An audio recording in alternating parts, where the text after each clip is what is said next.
Welcome back दोस्तों। आज मैं आपके सामने रिसेंटली थिएटर में रिलीज हुई एक जबरदस्त तमिल मूवी को लेकर आया हूँ। इसका नाम है महाराजा, जिसमें विजय सेतुपति और अनुराग कश्यप लीडिंग रोल पर है।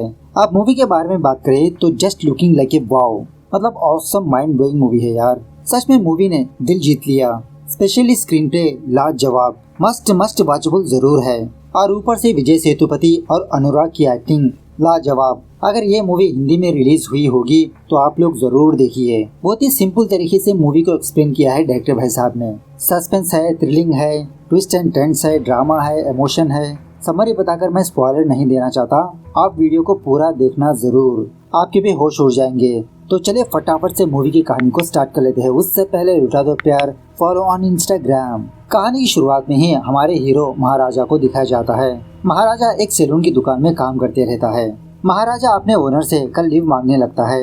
कल महाराजा अपनी बीवी को लेकर बाहर घुमाने ले जा रहा है, तो परमिशन मिलने की वजह से महाराजा अपनी बीवी और बच्ची को लेकर बाहर जाता है। किसी खिलौने की दुकान में अपनी बच्ची के लिए एक बहुत ही प्यारा सा टॉय खरीदने लगता है। उसी दुकान के ऑपोजिट साइड में महाराजा का घर होता है। महाराजा दोनों टॉय को लेकर अपनी बीवी को दिखाने लगता है कि तुमको कौन सा टॉय पसंद है, मतलब इशारे करके दिखाने लगता है। उसी वक्त एक लॉरी का ब्रेक फेल होकर वो लॉरी महाराजा के घर में घुस जाती है। बहुत बड़ा एक्सीडेंट होता है। उसी वक्त महाराजा की बीवी मर जाती है। लकीली इसकी बेटी बच जाती है। महाराजा वही बेटी को पाल पोस कर बड़ा किया होता है। इसकी बेटी का नाम होता है ज्योति। फिलहाल 10th क्लास पढ़ती रहती है। ज्योति को स्पोर्ट्स में बहुत इंटरेस्ट होता है। ये क्लासरूम में कम, ग्राउंड में ज्यादा नजर आती है। क्लास में हमेशा इसी को ही पनिशमेंट मिलते रहता है। इसी स्कूल में आसिफा नाम की एक पीटी टीचर भी होती है। स्पेशली आसिफा ज्योति को बहुत लाइक करती रहती है। हर एक गेम में इसकी सपोर्ट करती रहती है। हर महाराजा के घर में 3 लोग रहते हैं, महाराजा, इसकी बेटी ज्योति और तीसरी लक्ष्मी। ये लक्ष्मी कौन है मैं आपको आगे बताऊंगा। और यहीं पर हमको ये बात पता चलती है कि महाराजा की इसकी खुद की सैलून शॉप भी है। अपनी बेटी को बहुत प्यार करते रहता है। अगर किसी ने भी इसकी बेटी को डांटा तो महाराजा चुप नहीं बैठने वाला, उनको सजा देकर ही रहेगा। एक बार स्कूल का चेयरमैन गलती से ज्योति को डांट देता है, तो महाराज जिद पर अड़ा रहता है कि ज्योति को सॉरी बोलना होगा। तो वो चेयरमैन ज्योति को सॉरी बोल ही देता है। खैर कुछ दिनों बाद ज्योति दूसरे शहर पर जाने लगती है कुछ गेम्स में पार्टिसिपेट होने के लिए। स्कूल के काफी सारे लोग भी जाते हैं, तो घर में बेचारा महाराज अकेला होता है। और एक रात तो महाराज बहुत सोने लगता है। इसके घर में सांप तक घुस आता है, इसको होश ही नहीं होता। वो सांप महाराजा के ऊपर से जाने लगता है, फिर भी इसको होश ही नहीं होता। खैर दूसरे सीन में एक लोकल काउंसलर को दिखाया जाता है।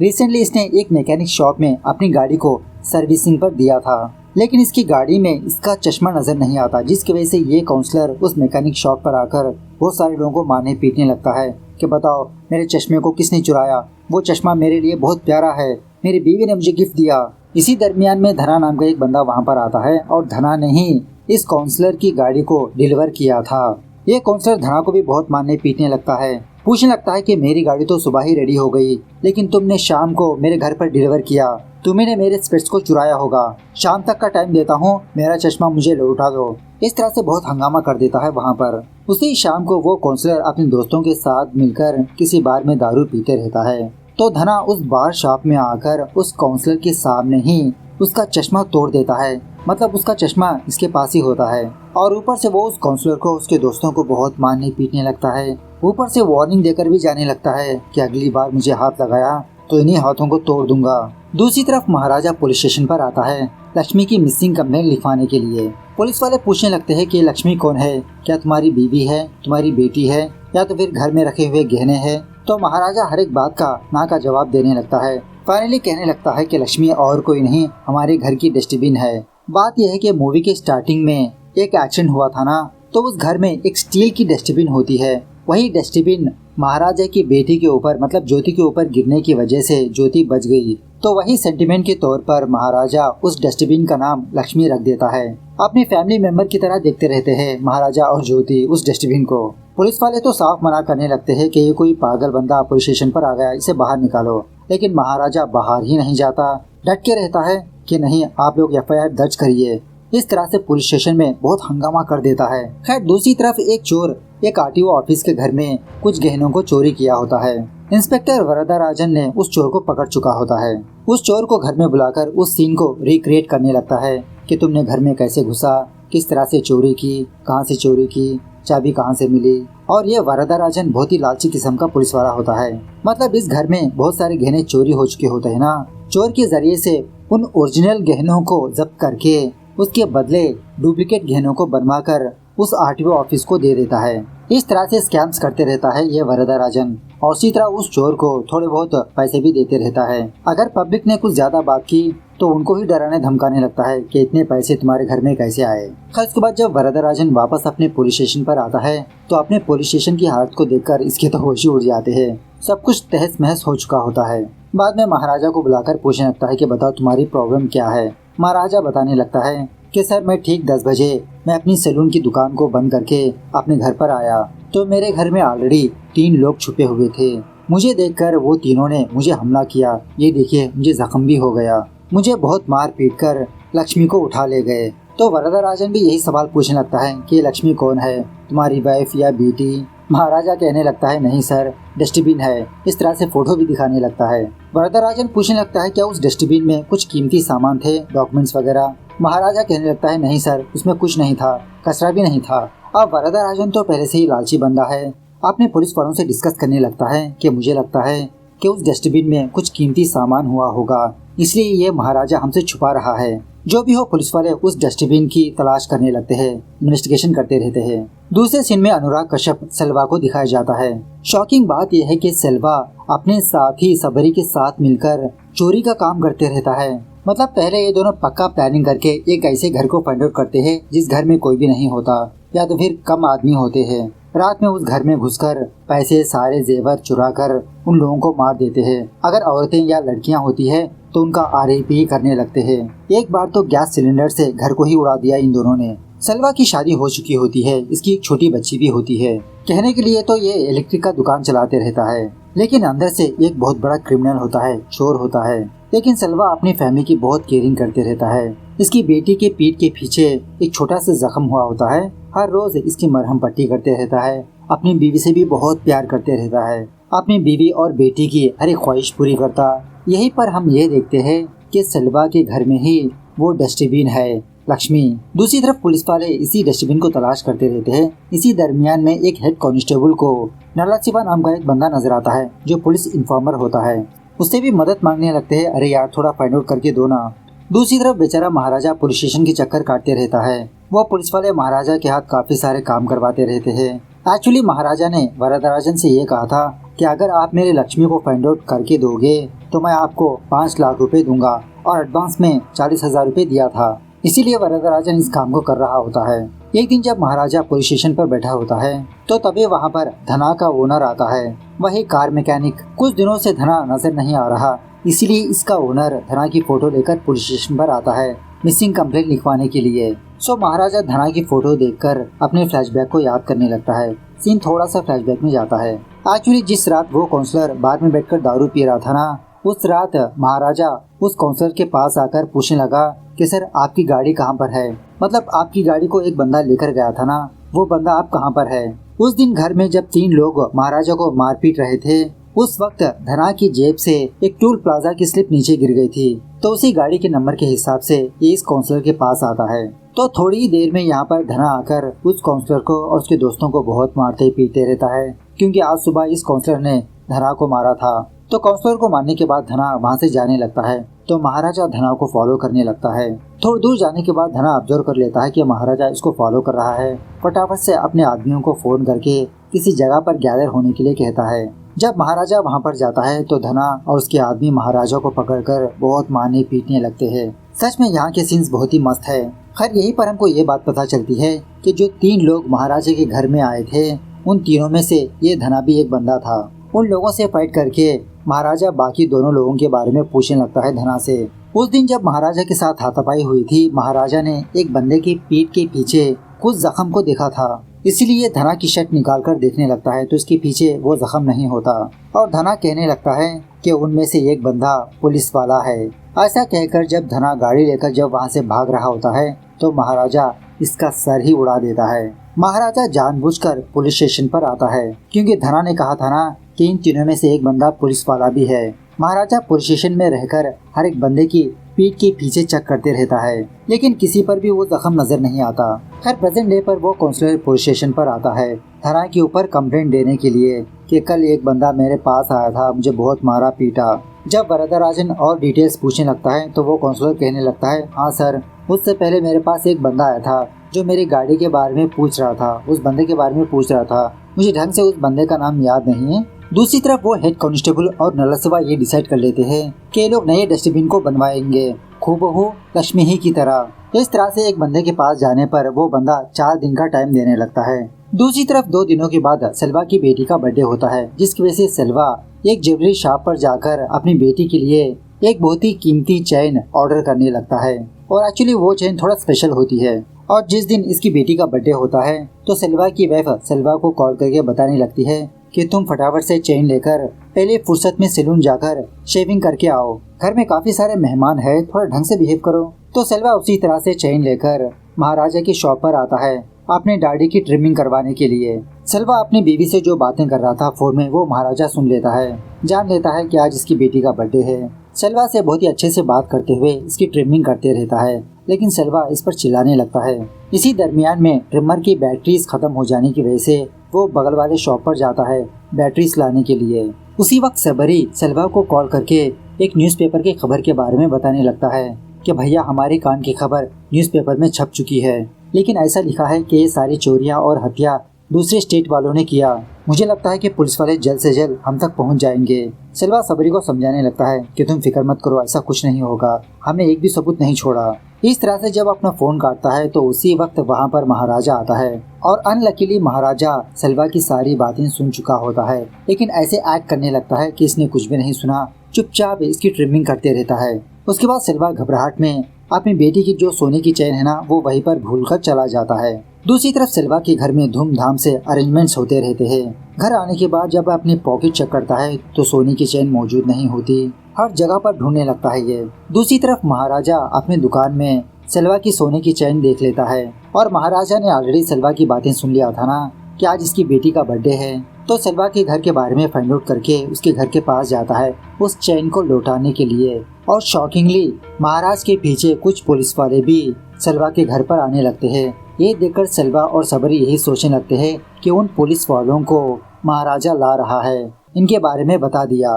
पुलिस वाले सेल्वा और सबरी को बहुत मारने पीटने लगते हैं। इसी दरमियान में सबरी अपने गन लेकर पुलिस वालों को धमकाने लगता है, लेकिन पुलिस वाले सबरी को मार देते हैं। और इसी दरमियान में इसकी वाइफ को पता लग जाता है कि इसका पति कितना घिनौना बंदा है, इसको डिवोर्स दे देती है। सेल्वा जेल चला जाता है। इसी सीन से हमको ये बात पता चलती है कि जो सेल्वा के सीन्स है वो एक्चुअली पास्ट के है और महाराजा लक्ष्मी की मिसिंग कंप्लेंट लिखवाई वो प्रेजेंट के होते हैं। हर प्रेजेंट डे पर फाइनली वो डस्टबिन बन ही जाती है। इसको थोड़ा पत्थर से मार के गंदा करने लगते हैं, मतलब ऐसे क्रिएट करने लगते हैं कि ये डस्टबिन महाराजा की ही डस्टबिन है। सोच लेते हैं कि अगर महाराजा ने इस डस्टबिन को लेने से मना कर दिया तो उसको हम उल्टे तरीके से हैंडल करेंगे, खुद उसे अंदर डालकर पूछेंगे कि उस डस्टबिन में तुमने क्या छुपा के रखा, तब बताएगा वो असली सच। और इसी तरह वरदराजन नरसिम्हा को चोर की तरह एक्टिंग करने के लिए कहता है, मतलब चीज तो मिल गई, अब चोर भी तो होना चाहिए ना। तो उसी रात वरदराजन महाराजा को कॉल करके दोबारा वही कहानी सुनाने के लिए कहता है, ताकि ये कहानी नरसिम्हा सुनकर महाराजा के घर पर जाकर उसी तरह से एक्टिंग करे, सीन रिक्रिएट करे। तो एज यूजुअल की तरह महाराजा अपनी कहानी को बोलने लगता है कि सर रात के ठीक 10 बजे मैंने अपनी दुकान को क्लोज करके अपने घर निकल गया, चाबी घर के पास ही मौजूद थी, मैंने वो चाबी लेकर अपने घर का दरवाजा ओपन किया।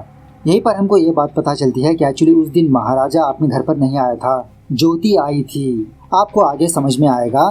ज्योति कैंप से वापस अपने घर में आकर अपने कपड़े बदल रही होती है और शॉकिंगली उसी घर में 3 लोग छुपे होते हैं। महाराजा अपने पर्सपेक्टिव व्यू से कहानी को बता रहा होता है, लेकिन ये घटना तो ज्योति के साथ हुई थी। उस रात ज्योति ने उन तीनों को देख लिया। उसमें से एक बंदा धना होता है और दूसरा बंदा नरसिम्हा होता है, वही पुलिस इन्फॉर्मर, और तीसरा बंदा सेल्वा जो जेल से छूट चुका होता है।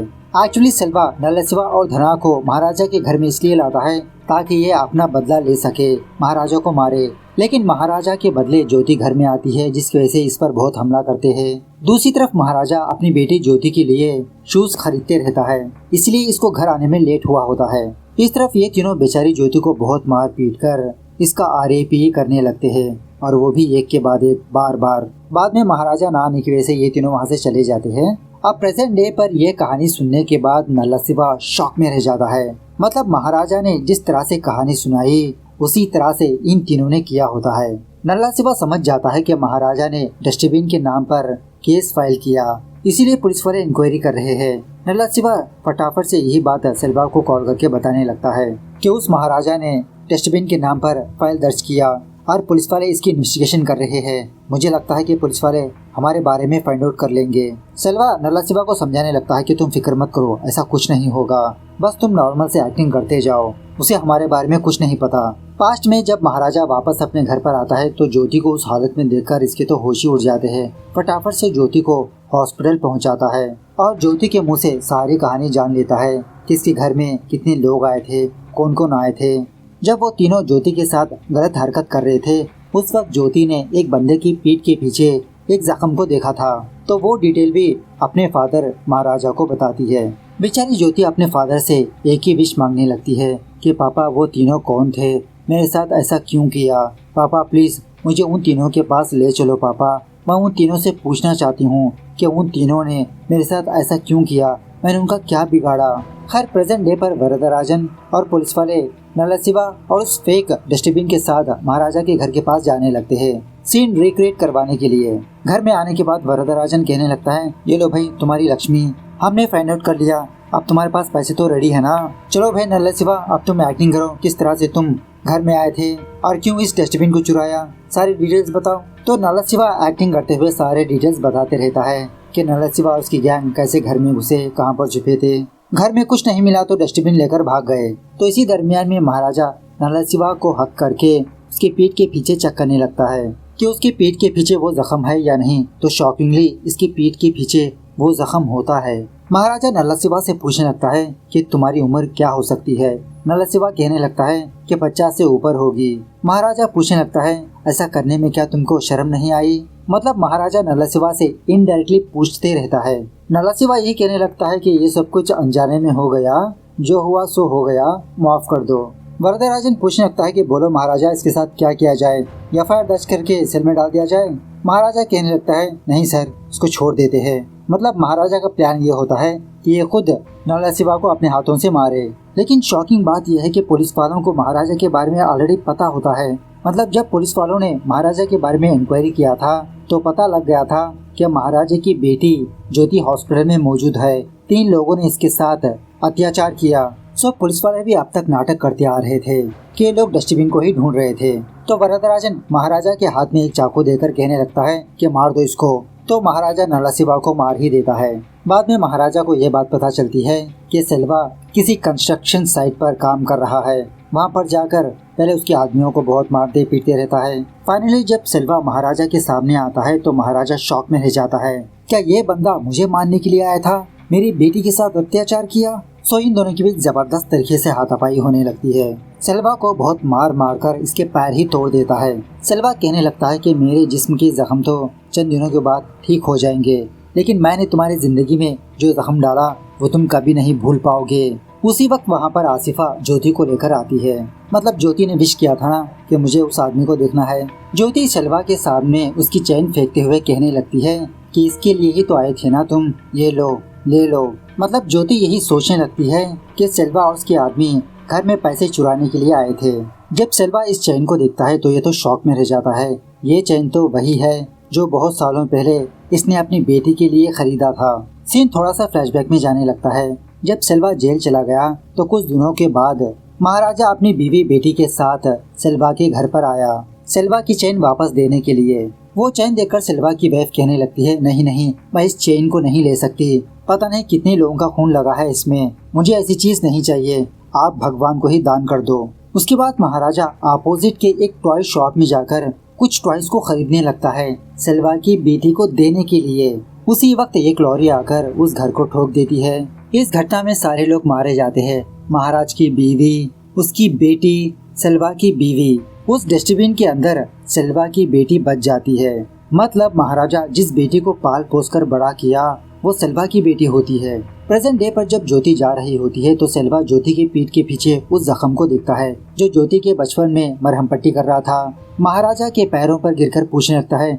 क्या वो मेरी बेटी है? प्लीज एक बार बुलाओ ना, मैं उसे नहीं बताऊंगा कि वो मेरी बेटी है, प्लीज मुझे एक बार देखने दो। लेकिन महाराजा कहने लगता है, क्या वो मेरी बेटी है? तुम्हारा सच मैं उसको हरगिज नहीं बताऊंगा। इस तरह से महाराजा अपनी बेटी को लेकर वहाँ से ले जाने लगता है। अब सेल्वा के तो पैर जख्मी हो चुके होते हैं, वो रेंगता हुआ इनके पीछे पीछे जाने लगता है। फाइनली जब वो लोग चले जाते हैं तो सेल्वा गिल्ट में आकर उसी बिल्डिंग से नीचे जंप लगाकर आत्महत्या कर लेता है। इस तरह से ये मूवी यहाँ पर दी एंड होती है। तो चलिए इन शॉर्ट में मैं आपको मूवी की कहानी सुना देता हूँ। सेल्वा और उसका साथी सबरी कुछ क्राइम्स कर रहे थे, घरों में जाकर चोरी करके उन लोगों को मार देना। जब सेल्वा की बेटी का बर्थडे होता है तो चैन खरीदकर वो शेविंग करवाने के लिए महाराजा के सैलून पर जाता है।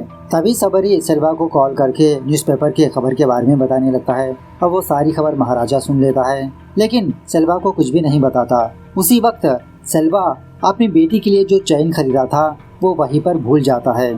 थोड़ी देर के बाद महाराजा उसी चैन को लौटाने के लिए सेल्वा के घर पर आता है। तब तक पुलिस वालों ने सेल्वा और सबरी के बारे में जान चुके होते हैं। उसके घर के पास आकर इन दोनों को मार पीट कर गिरफ्तार करने लगते हैं। तो सेल्वा यही सोचने लगा कि महाराजा ने पुलिस वालों को इसकी खबर दे दी। जब सेल्वा जेल चला जाता है तो महाराजा अपनी बीवी और बेटी के साथ सेल्वा की वाइफ को फाइंड आउट करके उसके घर के पास आकर उसकी चैन लौटाने लगते हैं, लेकिन सेल्वा की बीवी मना कर दिया। तो एज ए गिफ्ट के तौर पर महाराजा कुछ टॉयज को खरीदने लगता है सेल्वा की बेटी को देने के लिए, लेकिन उसी वक्त एक लॉरी आकर इनके घर को ठोक देती है और इस हादसे में 3 लोगों की जान जाती है। महाराजा की वाइफ, उसकी बेटी, सेल्वा की वाइफ। सेल्वा की बेटी उस डस्टबिन की वजह से बच जाती है, मतलब वो स्टील की डस्टबिन होती है। कुछ सालों के बाद सेल्वा नल्लासिबा और धरा के साथ महाराजा के घर पर आता है बदला लेने के लिए। उस वक्त ज्योति कैंप पर गई थी। लौटकर आने पर ये तीनों ज्योति के साथ अत्याचार करने लगते हैं। बाद में महाराजा जब अपने घर पर आता है तो अपनी बेटी की हालत को देखकर शॉक में रह जाता है। तो उसी घर में एक टूल गेट के बिल को देखता है जो धना की जेब से गिर गया था। उस काउंसलर ने अपनी गाड़ी सर्विसिंग पर दिया था, लेकिन धना ने उस काउंसलर की गाड़ी को लेकर सारा शहर घूमा, उसके चश्मे भी चुरा लिया। सो जब वो काउंसलर बार में बैठकर दारू पी रहा था तो महाराजा उस काउंसलर के पास आकर धना के बारे में पूछने लगता है कि तुम्हारी गाड़ी को किसने ले गया, उस बंदे के बारे में मुझे बताओ। तो उसके बाद आप जानते हो कि धना वहाँ पर आकर उस काउंसलर को, उसके फ्रेंड्स को बहुत मारा पीटा। बाद में महाराजा धना को फॉलो करने लगा। वहाँ पर भी एक ज़बरदस्त फाइट होने लगती है। अब ज्योति ने अपने फादर से ये कहा था कि मैंने एक बंदे की पीठ के पीछे कुछ जख्म को देखा था, उसने मेरे साथ 2 बार गलत हरकतें की। तो पहले महाराजा धना को पकड़कर उसके साथी के बारे में पूछने पर धना एक हिंट देने लगता है कि दूसरा बंदा एक पुलिस वाला है। इसीलिए महाराजा धना को मारकर जानबूझ के पुलिस स्टेशन पर जाता है। बहाना बनाने लगता है कि इसके घर में जो डस्टबिन है महालक्ष्मी, वो मिसिंग हो गई, और पुलिस स्टेशन में रहते हुए ही सारे पुलिस वालों की पीठ के पीछे चेक करने लगता है कि किसके पीठ के पीछे वो जख्म है। उसके बाद आगे की कहानी आप जानते हो। तो मूवी कैसे लगी कमेंट करके बताना जरूर। मिलते हैं अगली वीडियो में, तब तक take care, bye bye, see you soon.